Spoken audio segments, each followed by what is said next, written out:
ঈদের 3 থেকে 4 দিন আগে বাড়ি গেলাম এবং 3 থেকে 4 দিন পরে ঢাকা আসলাম। এসে দেখতেছি যে ঢাকা এক ভিন্ন রূপ ধারণ করেছে। আর সেটা হচ্ছে ঢাকা একদম জ্যাম মুক্ত দেখতেছি, মানে টোটালি কোনো প্রকার জ্যাম নাই ঢাকাতে। এতে বোঝা যায় যে ঢাকায় মানে মানুষজন এখনো প্রবেশ একদম পুরোপুরিভাবে করে নাই, আস্তে ধীরে প্রবেশ করতেছে। আর একদমই যে ঢাকা ফাঁকা বিষয়টা তা না। আর এই ফাঁকা শহরে রাইড করেও মোটামুটি বেশ ভালো লাগে। আর যেটা বলতেছিলাম যে এই ফাঁকা ঢাকাটা যদি সবসময় থাকতো তাহলে দেখা যায় যে ঢাকা শহরে যে মানুষজন বসবাস করে তারা অনেকটা আরামে এসে বসবাস করতে পারতো। ঢাকায় সব কিছু সুবিধা আছে, যেমন ছায়ের জন্য দাঁড়ায় আছে কোথায়, সব কিছুই ঠিক আছে, শুধু জ্যাম এটা ছাড়া আর সব কিছু ঠিক। দেখেন সামনে কতগুলো বাইক, আর সিগন্যালটা ছাড়ার পরে দেখবেন সাই সাই করে এক একজন টাইনা চলে যাচ্ছে। এটা বিজয় সরণি সিগন্যাল।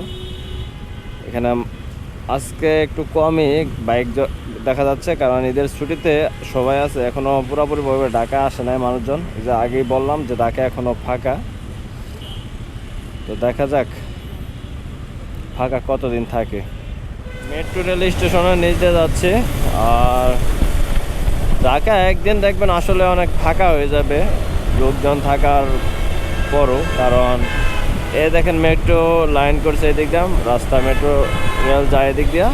আচ্ছা, আপনার উত্তরা থেকে মতিঝিল পর্যন্ত এই রাস্তাটার অবস্থা কিন্তু আগে অনেক করুণ ছিল, কিন্তু এখন ঢাকা 10 নাম্বার মানে মিরপুর 10 নাম্বারের রাস্তাটা মানে অনেক সুন্দর হয়েছে। আর এই রাস্তায় যে পরিমাণ জ্যাম ছিল আগে, তত জ্যাম কিন্তু এখন আর নাই। আর দেখা গেছে এক্সপ্রেস ওয়ে আছে, তারপর বিভিন্ন ফ্লাইওভার আছে, এগুলো হওয়াতে ঢাকা শহরের জ্যাম কিন্তু অনেকটাই কমে গেছে। আর দেখা গেছে আস্তে আস্তে আরও উন্নয়ন হবে আর জ্যাম অনেকটা কমে যাবে আশা করি আমরা। আর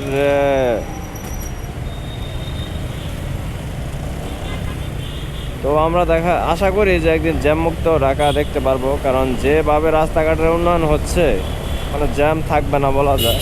তবে কিছু কিছু এরিয়া আছে সেগুলোর মধ্যে তো জ্যাম থাকবে, এটা স্বাভাবিক। তবে দেখেন চিন্তা করেন আপনি 3-4 বছর বা 2-3 বছর আগেও এই মিরপুরের রাস্তাটার কী এক অবস্থা ছিল আর এখন কি অবস্থা, মানে অনেকটাই কিন্তু জ্যাম কমে গেছে। তো আমরা আশাবাদী একসময় ঢাকার সব জ্যাম কমে যাবে।